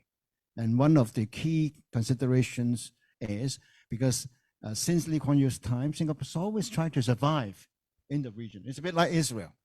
I mean, we put it that way. And Shenzhen, and in my view, Shenzhen has always been trying to thrive and survive. Now, 20 years ago, 2003, after around the time of SARS, people in Shenzhen were asking, are we being left behind by the others? Because at that time, Hong Kong did not really care about getting closer to Shenzhen. And then you have the rise of the Yangtze River Delta region, rise of Shanghai. So Shenzhen was so worried that corporations will all move to Shanghai or the Yangtze River Delta. And then corporations in Hong Kong, they are not interested in Shenzhen. So what will happen to Shenzhen? Shenzhen may come to demise. And then, of course, Shenzhen was eventually found a new way, new pathway. Now, just I read from the Hong Kong Economic Journal, Sun Bo, yesterday. There was an article about Shenzhen, again using a title, "Are We Being Left Behind?" So I think in Hong Kong, I think we need to be honest with ourselves. We cannot just imagine that we go back to the past. No way. But today is the starting point to carve the pathway towards the future. Of course, we still have the heritage, whatever advantages, whatever strengths that we had, we have inherited from the past. And although we should not be complacent about it. We should not just be saying, well, we will continue just to be a financial center. I think that is not enough. But the financial center is indeed one of our core strengths. So whatever we do in terms of reindustrialization, diversification, we should try to think, how could we leverage this financial center advantage? So in terms of INT, innovation technology, I don't think we can industrialize in INT in the same way as Shenzhen.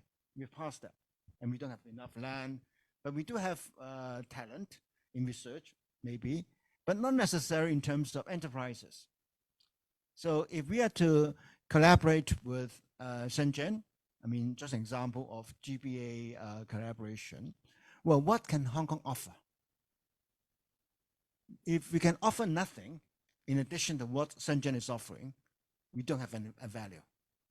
Now, right now, in terms of globalization, in terms of reaching out to the non-Anglo-Saxon part of the world, we're saying, well, we go to ASEAN, we go to the Middle East. We have been talking about Asia for a long time. Since the time of Tung Chee-hwa, the first chief executive, we said Hong Kong is Asia's world city. So Asia is already on our radar. But 20 years later, now we're saying, well, we need to sort of start doing business with Asia. But don't forget, Singapore has been doing that for so long. So what extra value we can offer that Singapore doesn't have? I think that's our question. So we cannot just imagine common law. Singapore has common law too. So anti-corruption, Singapore has been doing very well. And the Middle East, I'm all for doing more with the Middle East. However, there are others who have been doing the Middle East for a long time. So what can we offer? So I think it's time for me to do a very genuine reflection on what Hong Kong can offer into the future, and are we on the right track to do things that can enable Hong Kong to offer better contribution. And so although today's theme is GBA, and I think we need to look at that within the broader picture. And Hong Kong's role within the GBA certainly has to do with Hong Kong's role in the region, in Asia and internationally, because that has been Hong Kong's strength until most recently.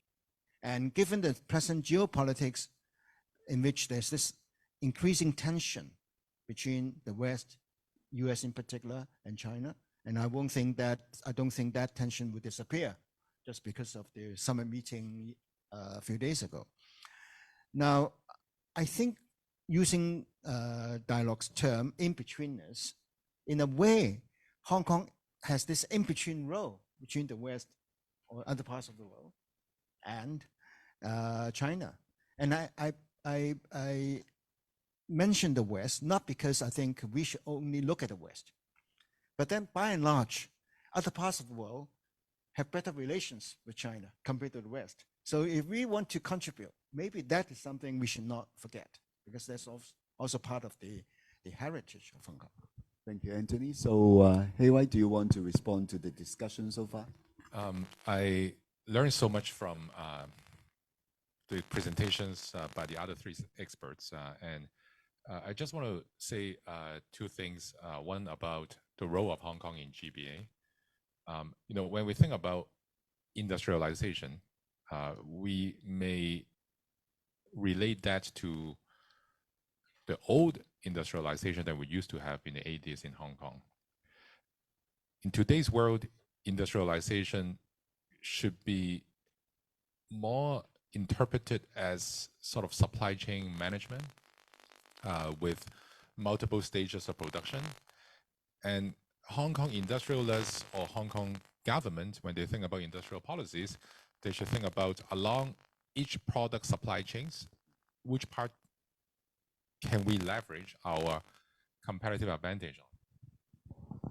So for example, in Shenzhen, people tend to talk about electric vehicles and semiconductors, or maybe some electronic products as the leading industrial sectors.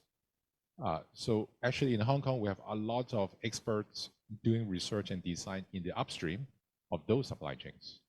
So how can we commercialize some of those upstream design and research into maybe prototypes or maybe small scale production in Hong Kong before those products can, after testing the market, before those product markets can be expanded, then we think about other location of production, right? So this is the way to think about industrialization in today's world. Second, I want to say the world is changing. If you look at the share of G7 economies in global GDP, it used to be over 60%. I was in a conference yesterday, as I mentioned. I was so shocked about this number, I forgot about it, and it was in a history book, that after the Second World War, the US GDP contributes close to half of global GDP. Today is around a quarter, and if you look at 2050, it's going to be less than 15%. So therefore, we have to, if we think about the future of Hong Kong, we also have to think about the future distribution of economic activities across countries and between regions. And I do think that global trade, global investment are changing. They have become more regionalized. So I agree with Professor Cheung's argument saying, okay, so suppose we want to change ourselves to become a new center for the non-traditional Western countries' links to mainland China. What do we need to do? And I agree 100% that our competitive advantage, like it or not, is still largely in finance. So therefore, we have to leverage the financial talents and the expertise to do something that we can do while Singapore and other countries cannot do. One example is, we are doing pretty well, I think, in green finance. The government has issued green bonds. Governments encourage companies, especially listed ones, to have their ESG disclosure. I mean, those are good examples for other GBA companies, maybe for the entire mainland Chinese market as well. In addition to that, I think, the financial sector should be less about the housing market or the traditional businesses. It should be more about, investing in innovation. I've been talking about startups. Everyone were excited about startups. And the number of startups has increasing. Some of them become unicorns. But not every company can become unicorn. What happened between startup and unicorn? There are multiple stages, intermediate stages. And I don't think our financial market is deep enough to help those companies to survive and to be sold in case they failed. So these are the 2 points that I made. Thanks a lot. May I have Professor Wu Xun, do you like to respond to the discussion so far? Oh yeah, thanks. I learned so much from the other speakers. So I just wanted to mention one point about some of the kind of global and the regional trend can have a very much importance here. So Professor Anthony Cheung earlier asked a question, what sort of Hong Kong can offer, what are the competitive advantage. I think if you look at there are kind of 3 broader trend that are really shaping sort of our work today. These can actually potentially make what Hong Kong can offer actually have increasing value. So one is really the kind of importance of disruptive technologies like this generative AI, robotics, and all these sort of emerging technologies here. Actually, some of them don't really depend upon very kind of deep kind of supply chain or industry chain, so to speak. You can actually kind of develop these technologies very quickly, even without a very established kind of industry and kind of a technology development chain in place. Right? So I think that's actually will be potentially good news for Hong Kong, because many of the university actually they have done quite well in terms of these development of these disruptive technology. Second is the geopolitical conflict.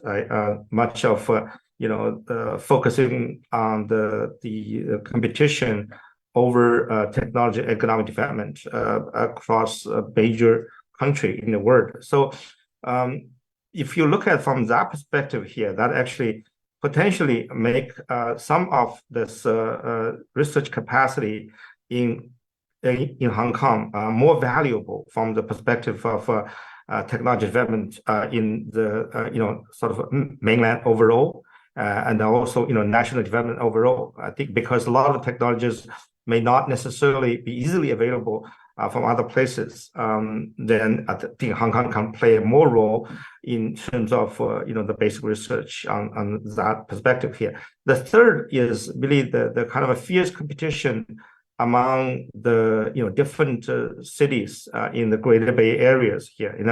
Like if you look at Guangzhou, Shenzhen, Dongguan, many of the cities actually try to do the same thing, and they actually compete with each other in terms of policy and also investment. So Hong Kong actually quite unique positioned in terms of such competition, because Hong Kong has certain unique resources to offer to everyone. So from that perspective here, the fierce competition makes the resources that are available in Hong Kong much more valuable than otherwise. So I think these are kind of 3 broader trends that actually can potentially offer values to Hong Kong's development in the future. Thank you, Xin.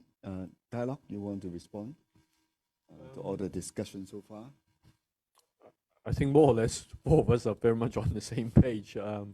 But I just would like to add another footnote to my earlier presentation, is that I think recently again there were discussions about or say kind of a complaint about that other countries shouldn't de-link Hong Kong or to defunctionalize Hong Kong.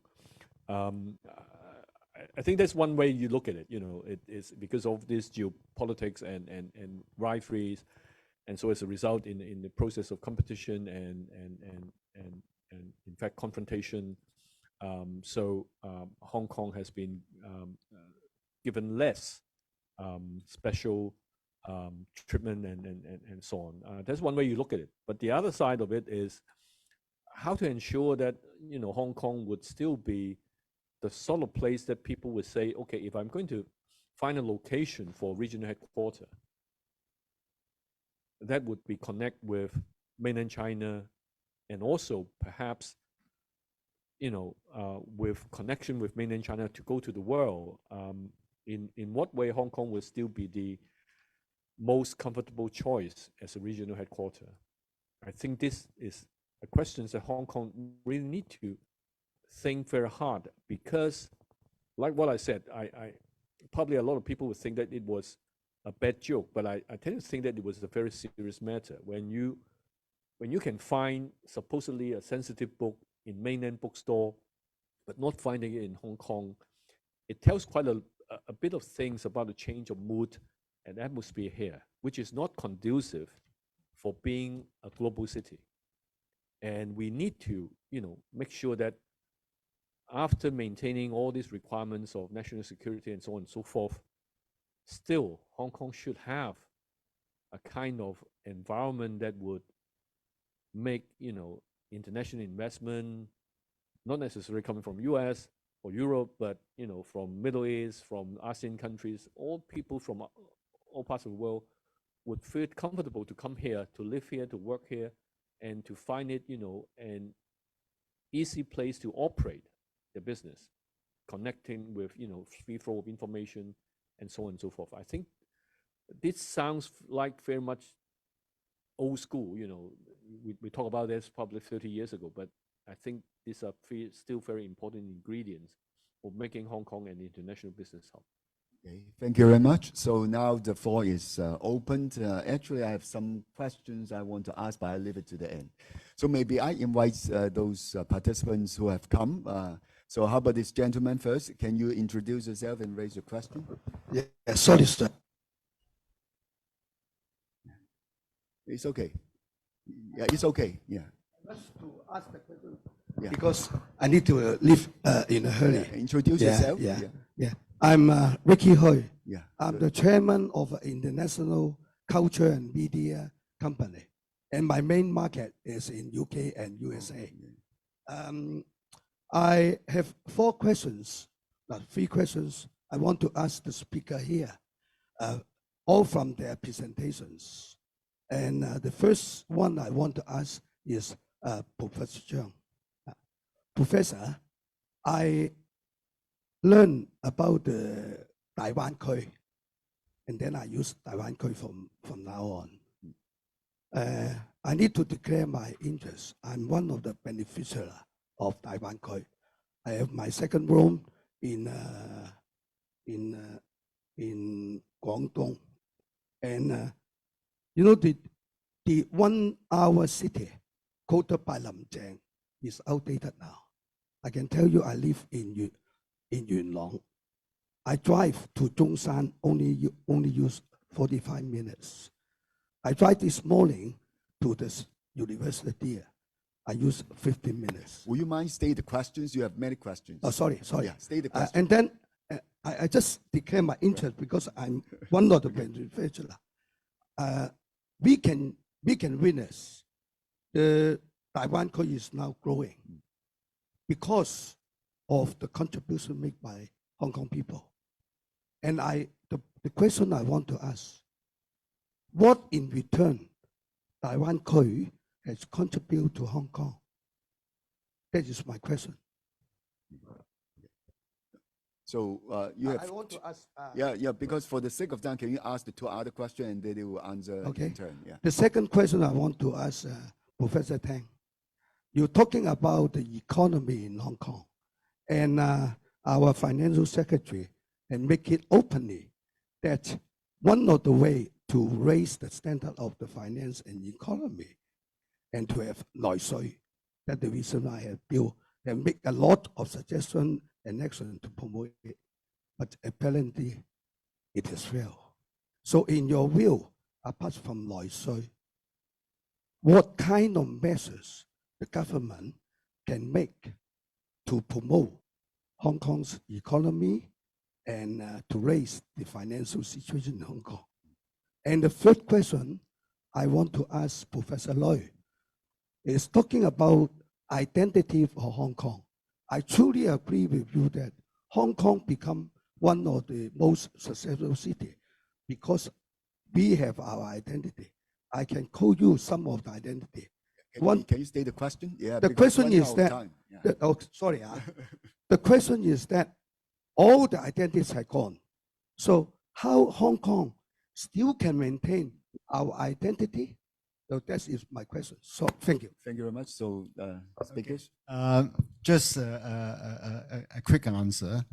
Now, Hong Kong has always benefited, in a general sense, from good connectivity to various parts of the world and various parts of the mainland.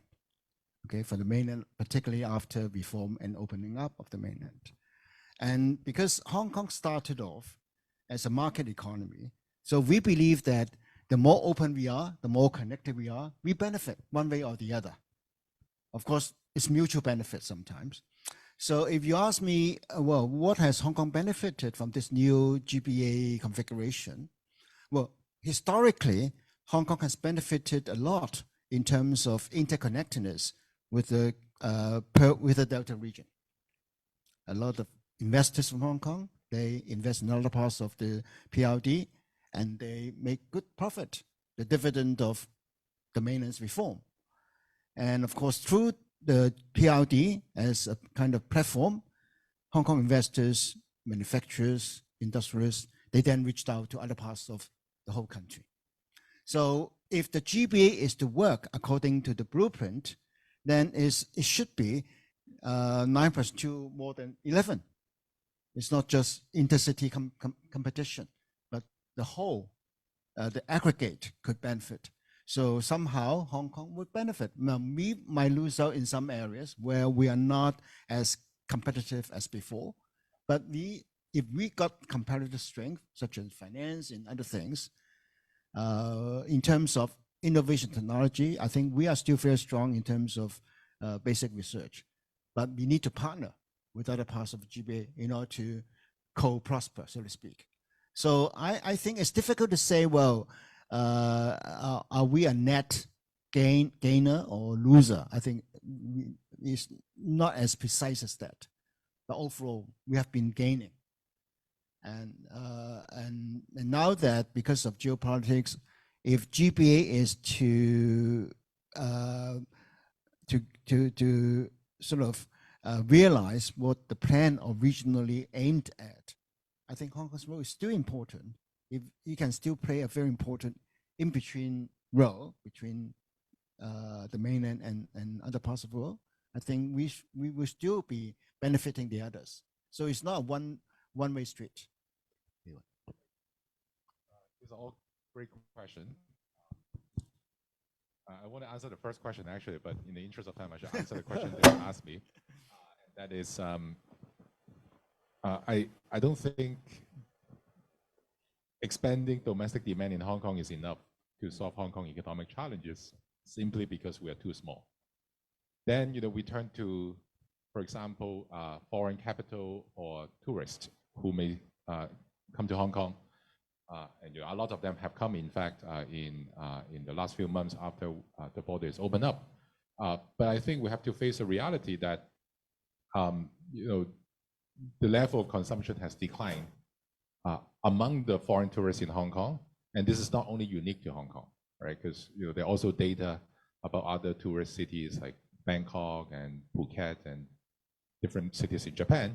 People tend to spend less money than before because they feel uncertain about the future.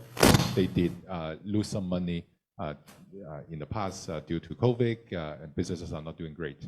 the interest rate is high, which links to my response to your question, and that is, how to revive Hong Kong as a financial center.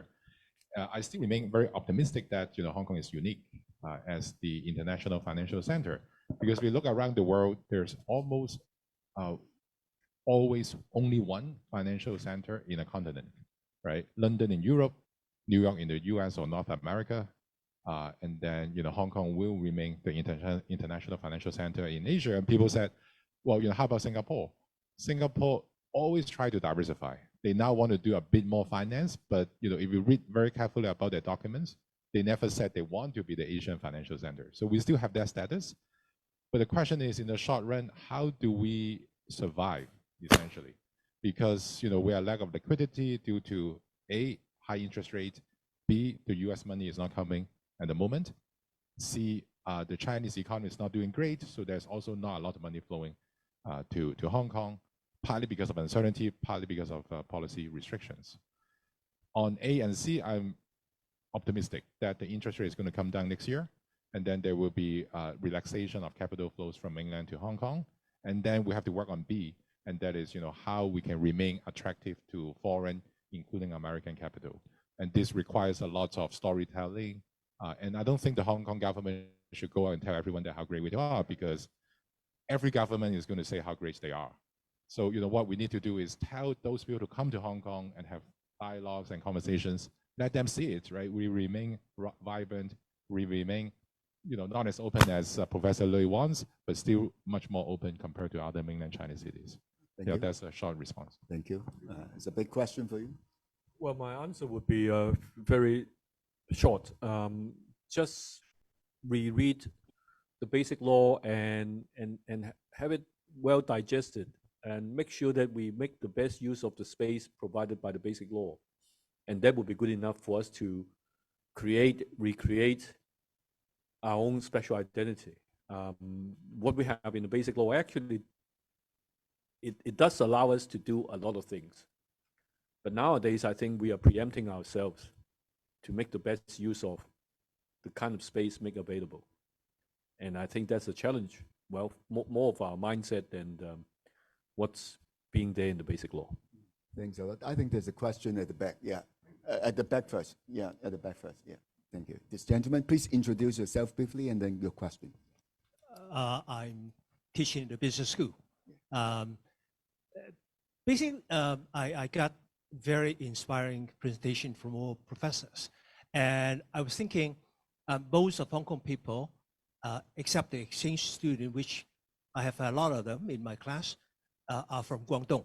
So the GBA, basically, we have the pretty similar roots.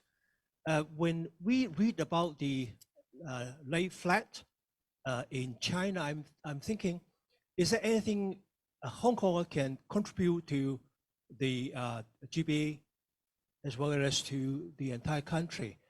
Since we have been talking about the Lion Rock spirit or Xiaoqiang Jr., we are hard to get rid of, and the resilient is we're pretty proud of it. Is there anything that for Hong Kong people can contribute, like our soft skill, the resilient, and try to beat the environment and try to survive, but also to strive, like the teamwork, all those things. All in all is the spirit of Lion Rock. Maybe, I think that's something that we can do. I do not point this question to any professor in particular, but I very welcome if anyone can respond to my thoughts. Thank you. Anyone who wants to respond? Maybe Anthony? You mentioned the Lion Rock spirit. I used to write about and call upon people to relive this can-do spirit. In other words, anything can be done. In local Cantonese, 搞掂. Just tell me what to do.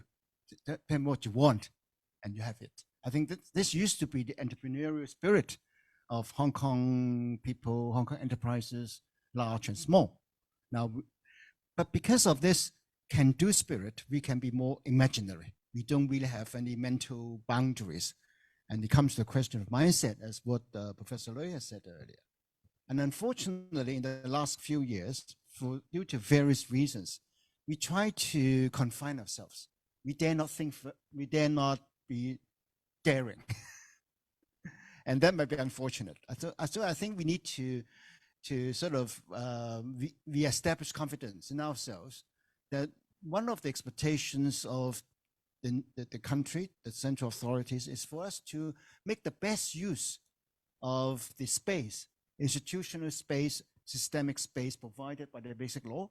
There is a vision behind one country, two system. This is no longer just a contingency arrangement for 1997. We are 25 years after 1997. And if you read President Xi Jinping's July 1st address last year, he said, well, one country, two systems is to continue for a long, long time. So Hong Kong needs to have its own special features. Hong Kong needs to be internationally connected. And I think these will be the kind of difference that Hong Kong may continue. And if we make use of that difference, we are contributing to the nation. And remember, China is such a huge nation. There are many faces, many lenses, and Hong Kong is one of them. So if we want to tell a good national story, which is what the current government is trying to say, then, well, ask people to come see Hong Kong. Hong Kong continues to be a vibrant, dynamic city of China. And if that's the case, then the outside world will have maybe a less rigid view about China. So I think we need to do more than what we have been doing. Okay, thank you. In the interest of time, we have one question from the floor, and then can Johnny show up any questions? Yeah, okay, so we have two. You know, I will let them ask first, and please also show any questions on the chat box, and then I think I will let all the speakers to respond if they want it. So 2 questions on the floor, and please show any questions on the chat box, please. Yes. All right. First of all, good morning. Thank you for being here. I am Alvin. I am a PhD candidate in public policy here at HKUST. Yeah. So, you know, I thank you for your presentation. Yeah. A lot of what you mentioned today was, you know, suggestions for the government, recommendations, what they should do, increase R&D, personnel, you know, support startups and so forth. But one major factor that that does play into whether they can actually fulfill these dreams and these goals is a policymaking capacity and public administrative capacity. Given that Hong Kong right now is facing a lot of, you know, its own local problems, right? The economy, housing, the lack of talent, and you know, immigration and so forth. Do you think that, you know, the Hong Kong and, you know, public administrators, civil servants would be focusing more on solving its local problems, but therefore, you know, not prioritizing its involvement in GBA? You know, the policy capacity, is that shifted, focused on, you know, solving local problems rather than, you know, all these integration programs that you're thinking? So yeah, just, you know, I'd love to hear your thoughts. Also, probably from Professor Shun Wu, who of course taught me public policy as well. So thank you all for being here. Thank you. So this lady, your question, what's your question? Yeah. Hello, everyone, and I'm very appreciate what the professors sharing in this seminar. And I'm a student from the Hong Kong UST, and my first question is, how can we reduce uncertainties around the GBA project and maximize its positive impacts on Hong Kong? And my second question is, as a public policy student, I want to know how about the public policy could enhance the GBA project's impact on Hong Kong's innovation and technology sectors. Thank you. Okay. Thank you. I think there is one question. Sorry, I mean, you know, we have one more from the floor. You know, yeah, maybe you can chat with the speakers later. So is it Stephen Chiu? You know, can you raise your question? Professor Cheung? No? So maybe you briefly, very briefly, very briefly. Yes. And then we're running out of time. Very briefly. Yeah. Professor Tang mentioned that we have top R&D centers, especially in universities here, and we can act like the upstream of all those industries. But my question is, think about a scenario. A Hong Kong researcher want to set a company, and they have to choose whether set it in Shenzhen or Hong Kong. What's the advantage of setting it in Hong Kong? Okay. Why should people set in Hong Kong? Okay. So let us open the floor to speakers to respond to all of this. It's not very high. So I went to Dongguan last week. I have to be brief, right? But I have to give a very short example first. So I met Professor Li Jiaxiang, who is still a professor here in engineering. He founded Dajiang DJI, and now he has a sort of a platform company called the Xbox, and it's essentially an incubator for other robot companies, robot startups. And then I asked him like, oh, how much time you spend in Hong Kong? He said about 1/3, the other 1/3 in Dongguan, and the last 1/3 around the world. So I think, why people should still stay in Hong Kong, it would be the universities, the students like you, and the money, hopefully from, angel capitals and VCs and other things. So I go back to my earlier point that I think our financial market should be playing a more active role to attract companies or innovators like him to spend more time in Hong Kong. But when it comes to like hiring engineers, scientists, I have to tell you, it may be easier to do so in other GBA cities rather than in Hong Kong today, but things may change. Actually, Anthony, would you mind if I, Professor Wu Xun, would you like to respond to any of the questions that were raised? Okay, yeah, I can answer the question raised by Ivan. It's good to see you here, Ivan. So you asked a question about the policy capacity of Hong Kong government here. I think that the capacity for dealing with the local issue in Hong Kong is not necessarily too different from the capacities in dealing with cross-border issue with regard to GBA. After all, Hong Kong is a part of GBA, so doing the kind of doing better in kind of handling local aspects. When it comes to technology innovation, when it comes to social policy, these are all part of strengthening the GBA development overall. I think there's no conflict in these kind of different aspects here. But I do think that there are really significant aspects where the capacity in the Hong Kong government can be strengthened. I think the operational capacity is quite strong, but in general, I think analytical capacity and the political capacity can be further strengthened. I think that the other thing also, even when you look at operational capacity, Hong Kong government, is very good in terms of if handling issue with regard to transparencies and also accountability. But I think that when you compare with issues or when you compare with the kind of the speed at which the Chinese government agencies are doing, I think the efficiencies in conducting the government affair can be further improved, especially I think with the digital technologies. So I think those are areas where further improvement can be quite important here, and they can help both handling the kind of local issue as well as the cross-border issues. Thank you. So Tai-lok. I also pick up one of the questions only instead of responding to all of them. I think Wu Xun has been speaking in a very gentleman style. He's saying, it's the analytical capacity and so on. I would put it in a way that one of the challenges to the current government is that they need to learn how to make priorities. I think they have been keeping themselves too busy, responding to everything, including how to manage the one China market and so on and so forth. If you are too busy, it's very difficult for you to prioritize, and at the same time to sit back and think about the vision. What is the bigger picture? And also to think ahead. quite honestly, now we're talking about the Northern Metropolitan, the area between Shenzhen and Hong Kong and so on and so forth, as if several years later, all these cross-border activities and flow of people and activities would operate in the same environment as we see it today.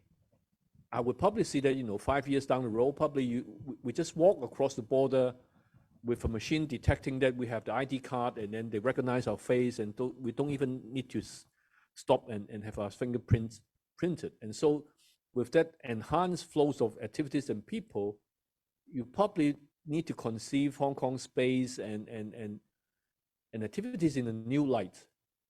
But this required analytical capacity in Wu Xun's work, but in my expression would be as simple as something like priorities, visions, and the ability to look ahead. As simple as that. Okay, Anthony? I would just like to make 3 points. Number one, the GBA as a platform for Hong Kong, a geographical platform, has never been new. For those of you who are much younger, actually back in the post-World War II days, Hong Kong at that time was still, in common people talk, we still say Sang Gong O, the province, Hong Kong, Macau. Today, of course, Yu Gong O is slightly different. But in other words, the province, the Guangdong province, has always been part of discourse, whether about the economics or other things. And then before the GBA, we have the PRD. So nothing new. Hong Kong has always been active. And that brings to my second point. During C.Y. Leung's time as chief executive, the government at the time, I was part of that team, we like to tell people Hong Kong's economy is not just a domestic one. It's not just within Hong Kong.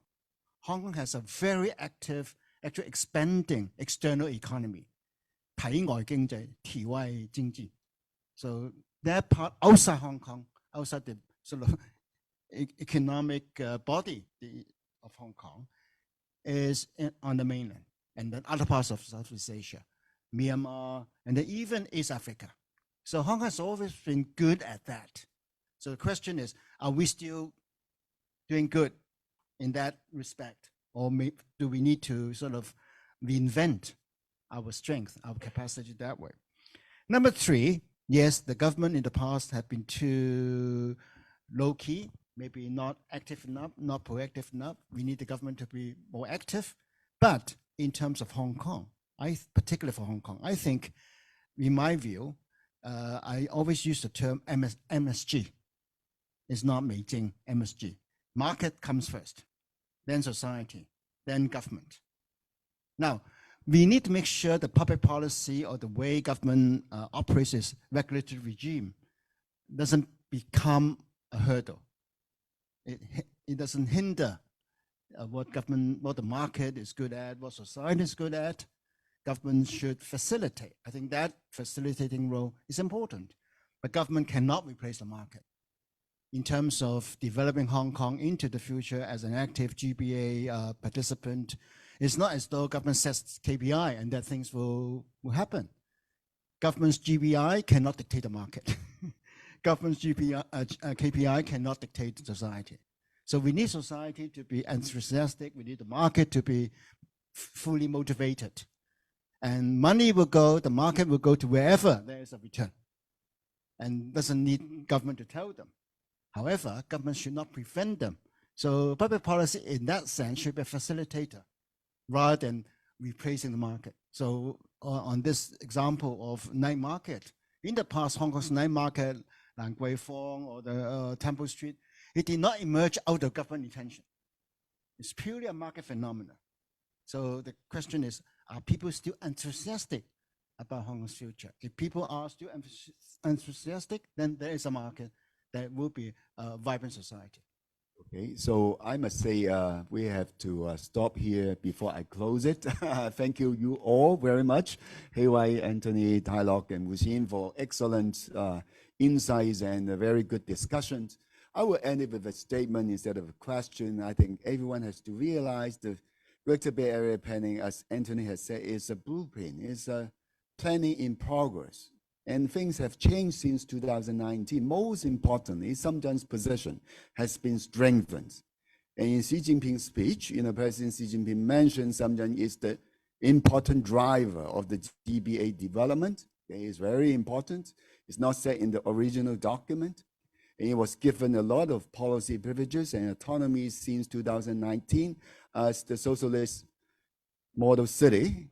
So actually, in all official documents, they are talking about 商区发展, development of both districts, not just the GBA. Of course, our government won't be able to talk like this, and it's evident in all Guangdong policy documents, both districts. So this is a new reality. And secondly, the central leadership also mentioned this is important in enriching the practice of one country, two systems. As you all know, this is not only about economic development, but integrating Hong Kong economically, socially, administratively into the Greater Bay Area, into the nation. So how Shenzhen will play a role in this very important enterprise is a responsibility that Shenzhen has to explore and we all have to respond to. Thank you all very much for coming, and we have more policy dialogue in the coming weeks. Okay, goodbye.